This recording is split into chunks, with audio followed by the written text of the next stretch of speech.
കറുപ്പ് സിനിമയുടെ പ്രൊഡ്യൂസറുടെ ഒരു ഇഷ്യൂ കാരണമാണ് ഇന്നലെ പറഞ്ഞിരുന്ന FDFS അതെല്ലാം ക്യാൻസലാക്കി സിനിമ ഇന്ന് റിലീസായത്. അപ്പോൾ ഇന്നലത്തെ ഷോ ക്യാൻസൽ ആയപ്പോൾ എനിക്ക് ആ പ്രൊഡ്യൂസറിനോട് നല്ല ദേഷ്യം തോന്നി. പക്ഷെ ഇന്ന് സിനിമ കണ്ടിറങ്ങി പുറത്തിറങ്ങിയപ്പോൾ എനിക്ക് മനസ്സിലായി ആ പ്രൊഡ്യൂസർ നമ്മൾ പ്രേക്ഷകരെ സഹായിക്കാൻ നോക്കിയതാണെന്നുള്ള കാര്യം.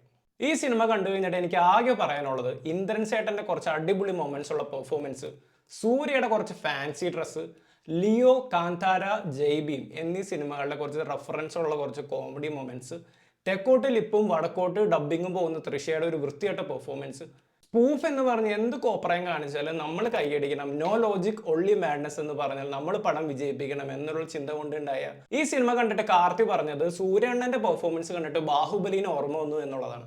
ശരിക്കും ബാഹുബലിയുടെ അവസ്ഥയല്ല, ബാഹുബലി സിനിമയ്ക്ക് ശേഷം പ്രഭാസിന്റെ ഒരു ദയനീയ അവസ്ഥയില്ലേ, ആ ഒരു അവസ്ഥയിലാണ് സൂര്യ ഈ സിനിമയിൽ മൊത്തത്തിലുള്ളത്. ഇത് സൂര്യണ്ണന്റെ 10ാമത്തെ കംബാക്ക് ആണ്. ഇനി 11ാമത്തെ കംബാക്ക് എന്ന് പറഞ്ഞ് വീണ്ടും വരരുത്, ഞാൻ എണ്ണിൽ നിർത്തി.